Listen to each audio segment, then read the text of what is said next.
It is battle season, man. Finally, tomorrow, every single West Virginia player will be on the same practice field in the same facility together. And we got a lot to get to.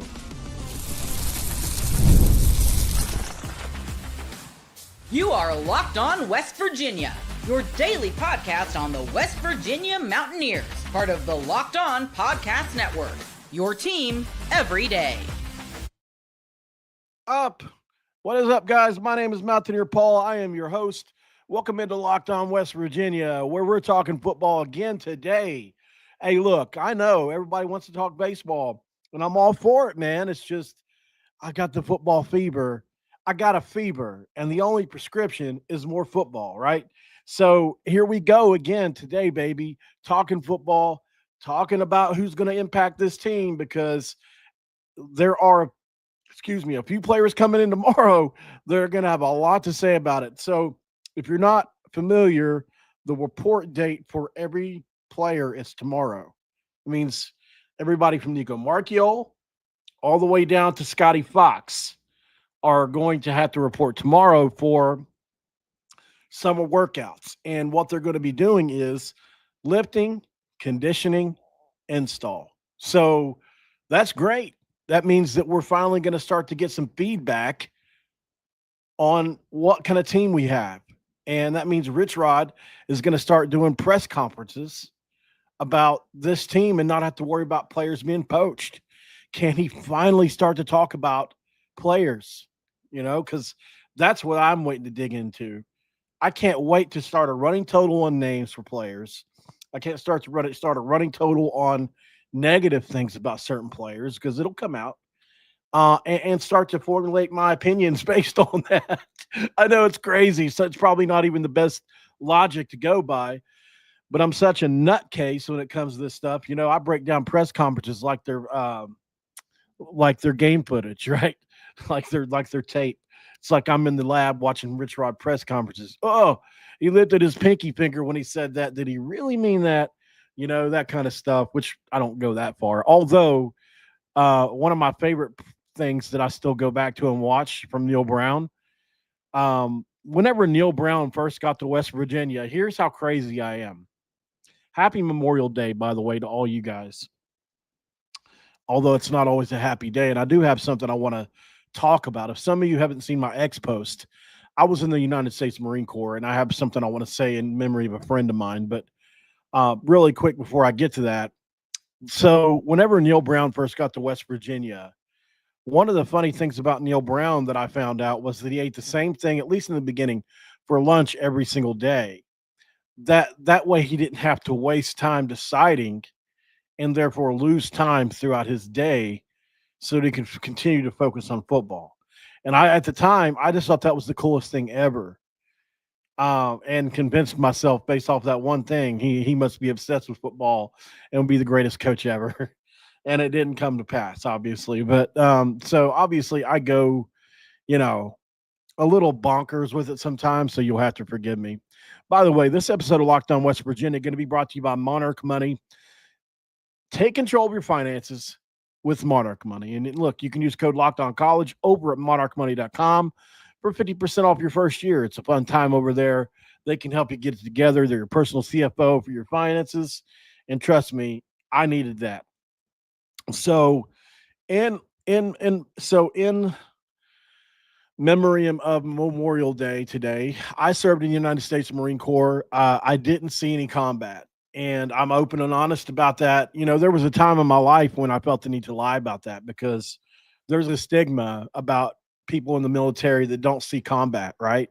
You kind of feel like, what did I even do it for? Or, I'm not a real, like I was told one time when I was really young, it hurt me at the time, that I wasn't a real Marine because I didn't see combat. And at the end of the day, I came to terms with that. But I had friends that obviously did. And one of those friends was named Oscar Martinez, and he was a very funny guy.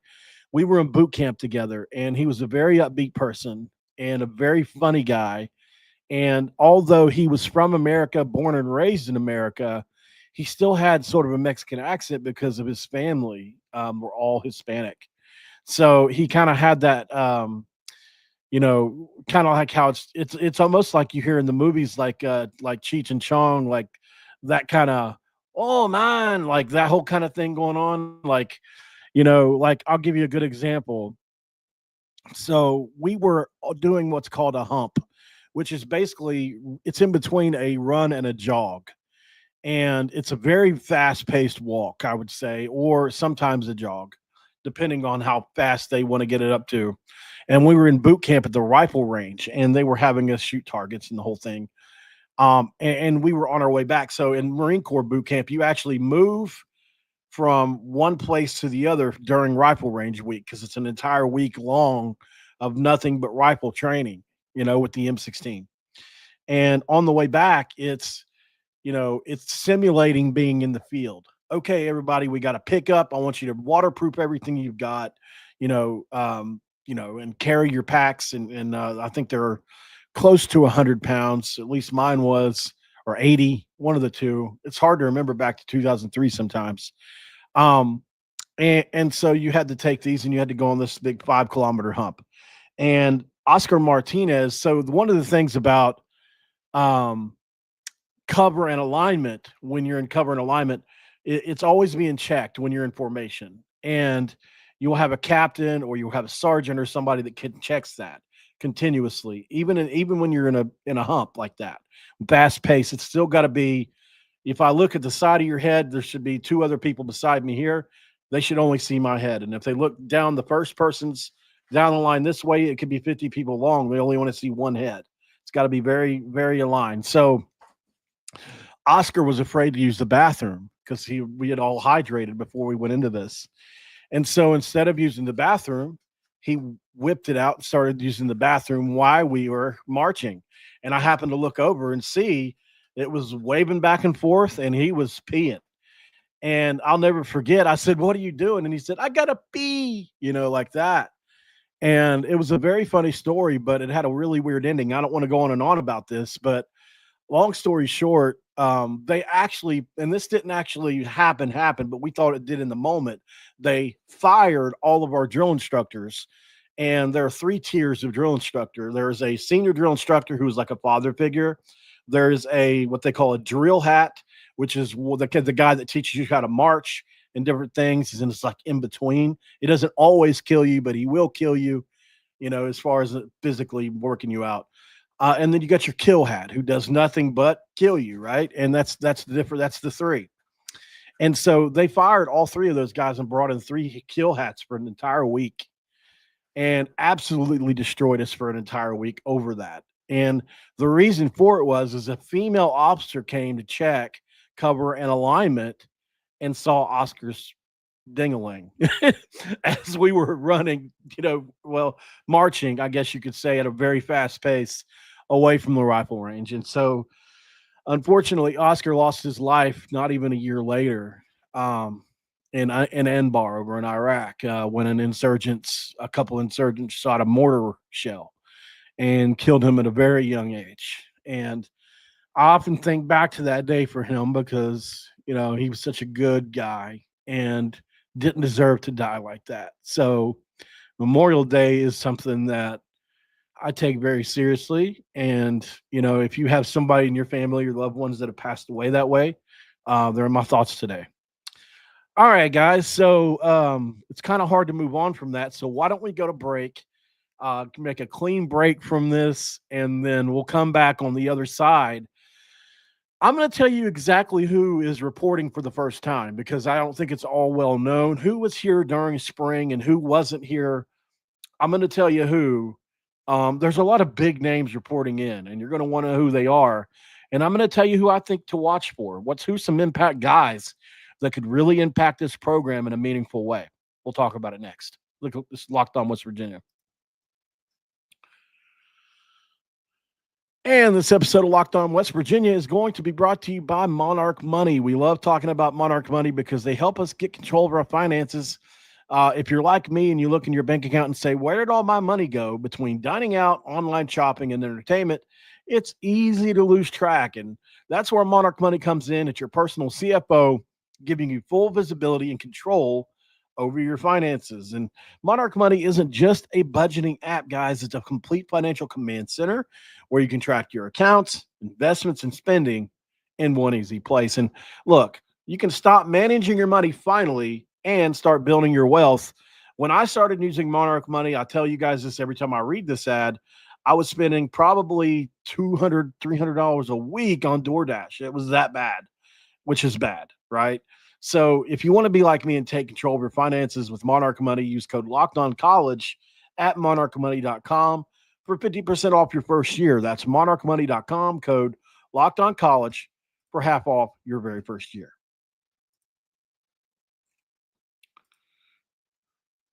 It's segment 2. Let's crack this. It's 10 o'clock. Let's crack this 10 o'clock due and celebrate our beautiful people that are in the military that put their lives on the line every single day. And look, in this day and age, they don't get enough credit. And as a matter of fact, they're hated in a lot of places. So to them. All right. So appreciate you guys for letting me go on that little soliloquy there. And to steal a word from Stephen A. Smith, I've always wanted to fit soliloquy into a sentence, so you guys allow me to do that. Who is coming to West Virginia now? What players are finally going to be in Morgantown with the players that were here over the spring? A lot of offensive linemen, I'll tell you that. And look, this is going to be a cool marriage to keep track of, because do these guys that were here in the spring have a leg up, or did they get the portal and try to replace some of these guys? Well, we're going to find out really quick. Here's a list of all the players that did report for spring or did not report for spring and will be here in the summer. First, and this is in order, I believe. And by the way, I want to thank Keenan Cummings over at Rivals, who gave me a couple links to look at for all this, because I couldn't have done it on my own. It's just too many players. So offensive tackle Michael Clay, senior from North Alabama, has got 1 year left. Offensive tackle Josh Isosa from Oklahoma, 4 years left. Offensive tackle Malik Agbo, the big Texas offensive lineman. That's a big one there. I think a lot of people think we're going to be keeping an eye on him. Offensive tackle Donovan Haslam, sophomore from Austin Peay, with 2 years of eligibility left. Cornerback Nick Taylor, freshman, previously at Appalachian State, 3 years of 3 years of eligibility left. You've got Grayson Barnes, right? We know he comes from Northern Illinois. He's got 1 year of eligibility left. You got tight end Ryan Ward from North Carolina. He's got 3 years left. Eddie Kelly Jr. out of Missouri, 1 year left. Christian Hamilton has 3 years left out of North Carolina. He'll be here for the first time. Justin Smith-Brown, one of the more explosive players we signed in the portal from South Carolina State, 1 year left, so he's got 1 year to do this. Jordan McCants, one of our Jackson State kids from wide receiver, will be here with 2 years left. Logan Ramper will be coming in for the first time, reporting in from Slippery Rock, one of our 1 year guys. He got 1 year left to make an impact, and I think he's got a good chance to. Ben Bogle, my guy, Ben Bogle from Southern Illinois, who has 2 years left. We'll see if Ben Bogle is going to be what I've predicted him to be, which is one of the best players on the defense. We'll see. John Lewis, who from also Mississippi State and UNLV, 1 year left, coming in to plug some holes in the linebacking core.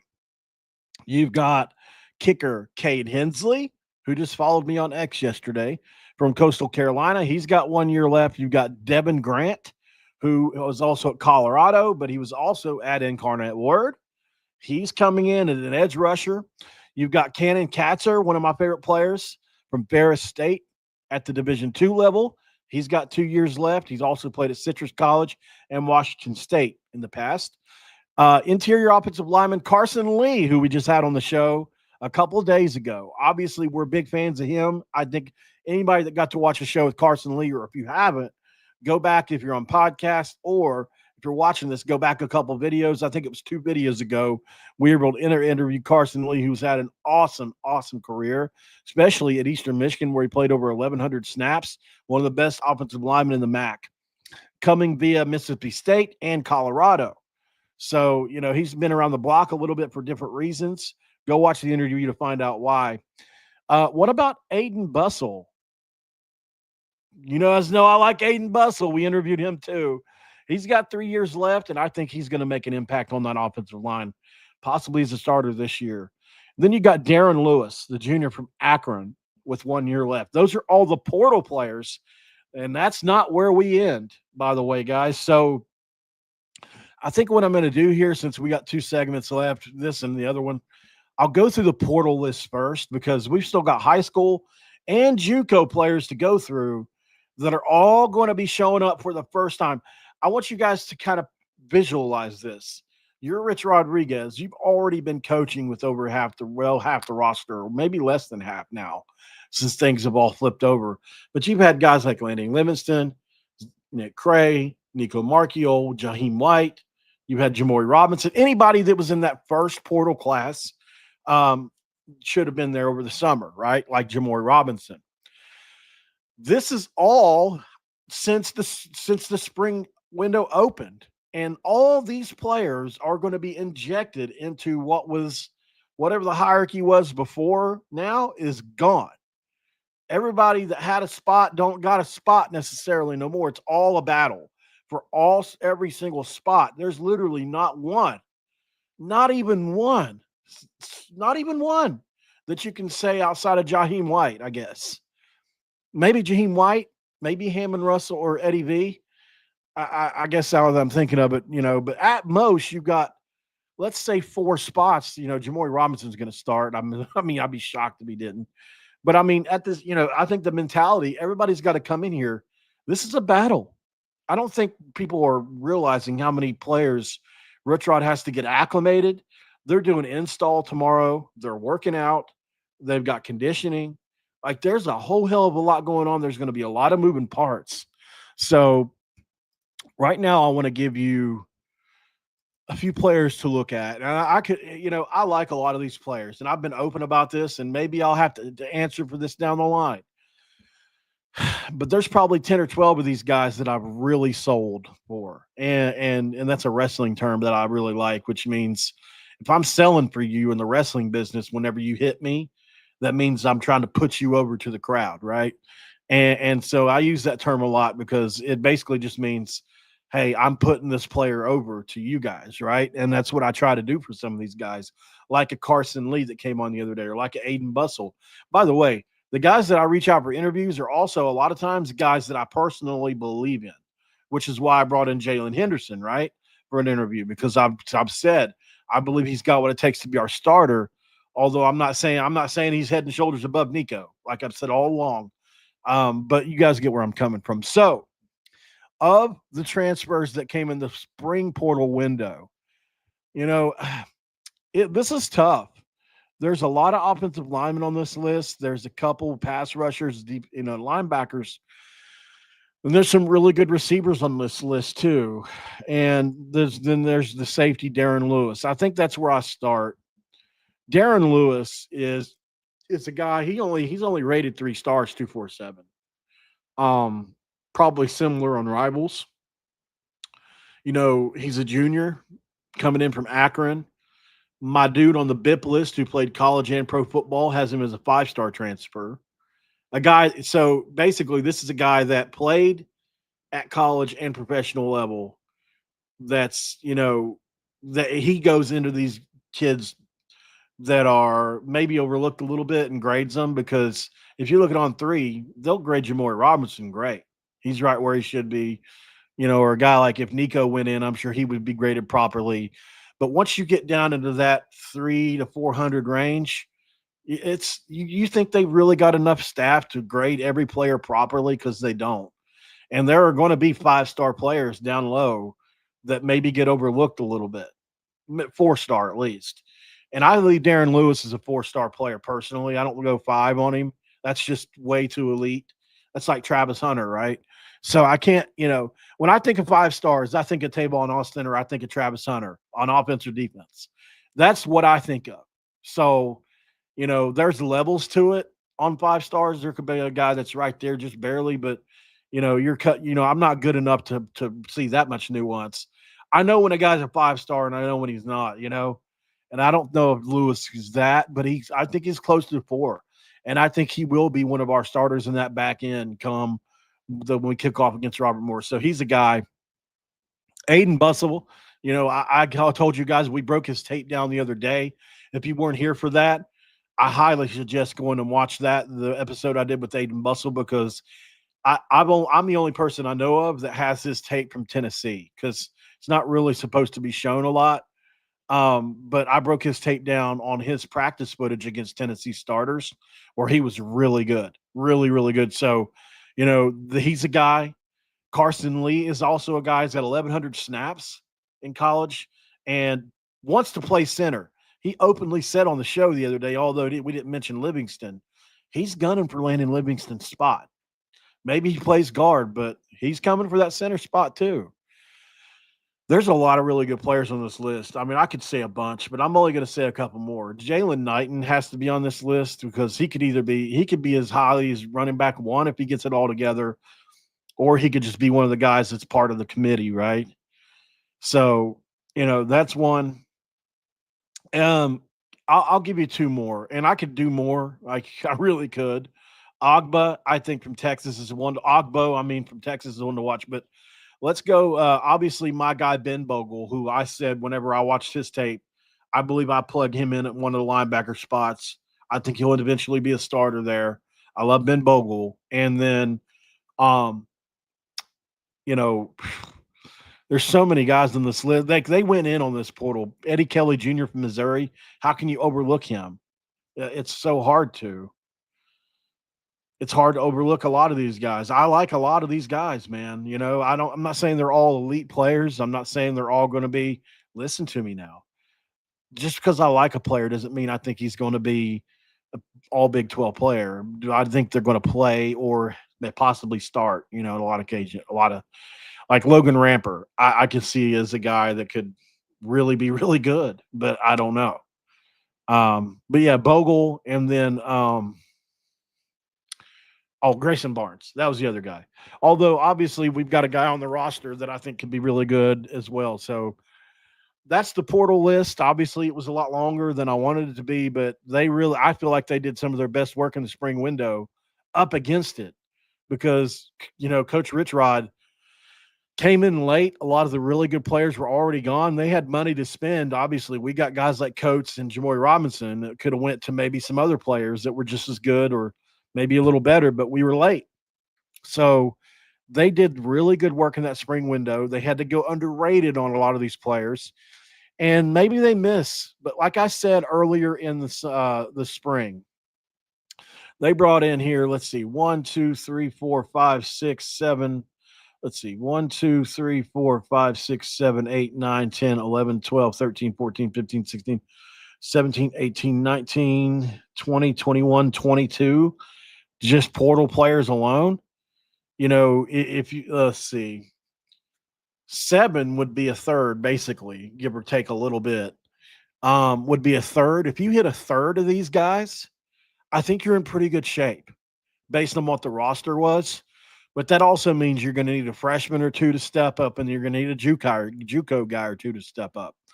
Let's go to break really quick. We'll come back and we'll talk about some high school and JUCO guys next, because they ain't to be looked over either. And we already watched a couple videos on some tape of them JUCO guys. Well, they brought in some good JUCOs too. So we'll be right back. This is Locked On West Virginia.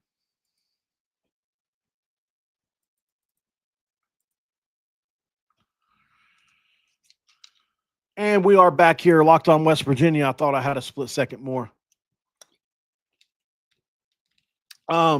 So if you're just coming in, or if you're just joining, we are looking at, and this is based off the back of, if you didn't know, West Virginia report date is tomorrow for every player. That means high school. That means transfer portal. That means JUCO, and anything. But I'm told that some of the high school players may not be done with school yet. There's a couple that may be a little later than others, but generally speaking, everybody should be coming in tomorrow. And so I reached out to a few people, and this is what's happening. They're going to do install on offense and defense. They're going to do workouts, obviously in the weight room and conditioning. So, and I'm sure they're going to be having meetings and talking about other things that are important as well. Possibly some financial stuff could happen. I don't know, but um, I'm assuming they're going to be waiting on some grad transfers as well. I've been told so because I know they got a couple spots they would like to bring a couple extra players in on. So it'll be really interesting to see if that happens too. If we get a couple extra players over the summer period, I think Jaden Bray didn't come in until what, about a month from now, this time last year, something like that. Like he was really late in the process. So appreciate that double dog, Timothy Green. Thank you, man. Um, yeah, so I think there are a couple guys that could come in really late to this, but for now, the list is the list. And we went over it in the last segment. If you weren't here for it, you can go back and watch after this. But let's go over the high school recruits that will be on campus for the first time in a Mountaineer uniform. Offensive line, Philip Bowser, true freshman. Brandon Hamady, true freshman. Jamir Davis, true freshman. Trevor Bigelow will be a true freshman, which is another one that we're looking at. Brandon Caesar, true freshman. Wilnerson Telemack is going to be on campus for the first time, true freshman. Defensive end Taylor Brown, obviously true freshman. Carter Zuliani, big kid, defensive end, true freshman. Quarterback Scotty Fox, right? I think he may be an early enrollee, though. I think a couple of these guys may be early enrollees now that I'm looking at this list, because obviously I remember a couple of these guys from the spring. So if I say there could be a couple on here that have already been here, but I don't know. I could be missing out on one or two that were already there, or maybe I'm crazy. All right, Max Anderson, we know about him. Tyshawn Deuce is another player, wide receiver. Armani Weaver, the kid out of South Carolina, that's an explosive athlete. We're really looking forward to seeing him at wideout. Camden Pitchford is another one. Dwayne Galloway, corner, true freshman. Charmarius Bomar, one of the most explosive players that we got this year, who was an athlete. They're going to play him at corner, it looks like, for now. Maybe he plays on offense. I could absolutely see that. Maybe I'll break his tape down coming up soon, because he's got top 3 or 4 most impressive tape of all the portal players we brought in. Cameron Torber, linebacker / edge player, safety / nickel Julian Horton. You got Chris Filippo, who I think is gone, but we'll keep him on here for now. Safety nickel. And then you got Tyra Russell, who's also a safety nickel. I could have sworn Filippo was gone, but maybe he's not. So don't hold me to it. So of the high school players, I got to go with my number 1 overall pick, Cam Torber. I've said it all year. Cameron Torber is one of the most explosive, impressive linebackers I've seen us grab in quite a few years. And I think he'll make an impact absolutely, at the very least, by next year. But I think he's got a shot to get on the field this year. He's got, if you're going to grade him on a scale out of 10, he's probably got 8 out of 10 closing speed for a linebacker. I mean, it's really moving around. I mean, he can really move sideline to sideline. He doesn't have the great stop and start ability necessarily, but like he can run in a straight line really fast places. He gets there really angry. He's super good in the pass rushing situations too.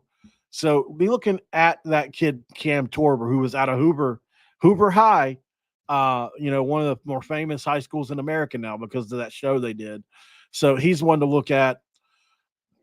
And then I'll give you a couple others. Obviously, Scotty Fox is a kid that I've heard so much about. I've heard so much about him.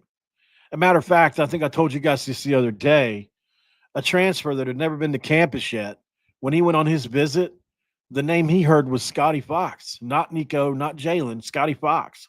So whatever that means, So he said that this kid's going to be really good. So, just keep that in mind. I guess I got to say him obviously because of that. Then, it gets to be it's kind of like you're getting down to some areas where I don't know as much, so I have to go with two I know more about, and that is both I don't know if it's Chumarius or Cumarius Bomar, and then Armani Weaver, who are both from the same team. Believe it or not, they played on the same team together, and both are 4-4 guys. So explosive athletes. Both could be receiver. Both could play corner. If you ever get a chance to go watch their high school footage from out of South Carolina, the state of South Carolina, I don't know their school name. I would definitely go check it out. All right, guys. So that is that list. Now let's go JUCOs because these kids are ready to play. Some of them have already played at the Power 4 level, and some haven't. So let's go with one I had up here with the portal recruits. Where is he? I don't know why. Oh, yeah, Ty Crutcher. Cornerback Ty Crutcher. Oh, no, I'm sorry. I'm wrong. Ty Crutcher's out of West Florida, but he did play at Dodge City as well. That's what threw me off. It's got Dodge City on there instead of West Florida. Ty Crutcher came from West Florida, which is like, I think it's a MAC school or not MAC, but it's like one of those kind of schools. All right. Marshawn Oxley, Hutchinson College out of Kansas, which is one of the, we had one of the guys on here that said any of those Kansas schools are like the SEC of JUCO ball, the Jayhawk League they call it. Big defensive end Marshawn Oxley can pass rush it. Defensive end Adam Tomczyk, we broke him down on the show yesterday, or last night, as a matter of fact, not even yesterday.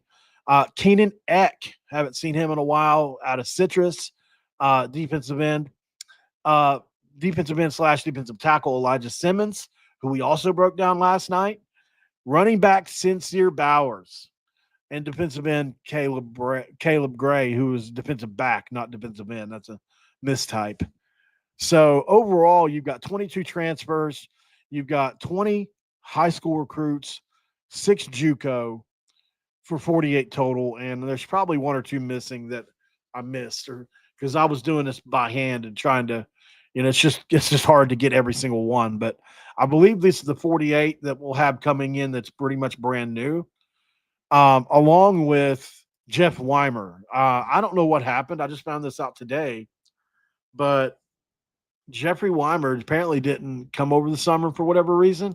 I've reached out to him for comment to see if there's a reason for that, but haven't found one yet. So interesting on that. So I don't know if it's anything bad. Maybe he just couldn't come. I think it was a credit situation. Maybe I'm thinking back now. Maybe there was something I know about, but I'll have to go back and check. Okay. Of the JUCO recruits, man, this is tough. I like all their JUCO guys pretty well. But if you're making me pick one, it's not even close. Like, I'll even go this far. I would, if I knew he was playing this year, because I don't know this. If I find out he is, I'll go ahead and tell you right now. Sincere Bowers, without hesitation, would be my number one overall pick out of everybody on the list, not named maybe Jamoy Robinson and Coates, I guess. Maybe I'm missing one or two that I would also take over him, but very few, if any, really. Sincere Bowers is an explosive monster of a player out of Iowa Community College there at Fort Dodge. That punt return, kick return, receives out of the backfield, and can absolutely shred people in the running game. I'm curious to know if any of you guys have seen Sincere Bowers yet play, because don't give me a reason to turn his tape on. You guys did it. You guys did it. Now I have to go do it. It's not. I don't make the rules, because I just want people to know. And I haven't done this for anybody else on this list today. So if you haven't seen Sincere Bowers yet, I urge you, I beg you to go check him out. He is one of the most exciting players, guys, that we've signed in a long time. And I don't say that easy. Easy. I don't. I don't say that lightly at all. He is. I can show you better than I can tell you. And let me get to the tape really quick. We don't have a lot of time, but I'm just going to play this all the way through without stopping it very much because I don't want to go too long here. But for those of you that haven't seen Sincere Bowers yet, you're about to see him here. Truly one of the most explosive players that I've seen us get in years out of the JUCO portal, whatever you want to name it.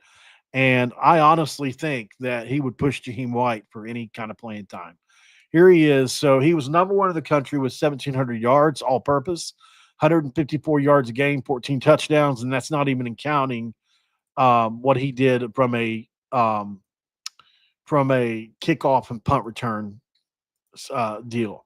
So he's a little undersized. He's a lot like Tavon as far as size and ability goes. Now, I'm not saying he's that level as Tavon, but like that's his skill set. So that's just so you know that's what you're getting.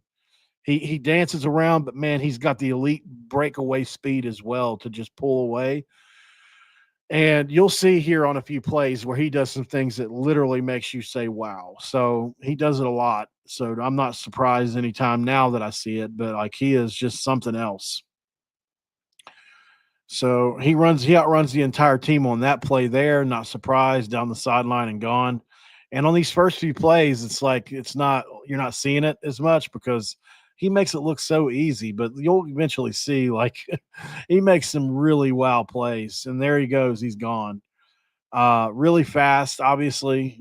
In that, I think he told me he was a 4.39 guy, so that's extremely fast. And I spoke with one of his coaches. They've clocked him over 22 miles an hour on the gun. This is him on kick return, by the way. And this is almost the same route Tavon took against Kansas State. So this is him on kick return. So you can give it to him on kick return. He reminds me a lot of like a DeAnthony Thomas who used to play for Oregon. Kind of undersized, but can play running back, can play slot receiver, and he does that well too. He catches it well. Here he is. Actually, I think he's going to catch here out of the backfield. Yep, he runs a route. And look at the nasty route he just put on that guy, guys. Just one move. But you line him up against a linebacker in space, it's over. Look at this one move he makes right here to the cut to the inside, right here. See him put that foot in the ground? And look at this guy. Like watch this linebacker grasp for him. It's like, watch him. Whoa. Not even close, man. So, like I say, I really think here's my opinion on this. And I spoke to another guy about this that evaluates a lot of tape. Is Sincere Bowers gets another year in JUCO, I don't know that we're going to be able to keep him. He already had Florida State sniffing around and some other really big schools. So it's going to be tough to keep him from possibly getting a better offer soon. But if we can somehow get him this year on the field, what a weapon he would be for us. What a weapon he would be for us. So that's all I got, guys. I appreciate you for joining in.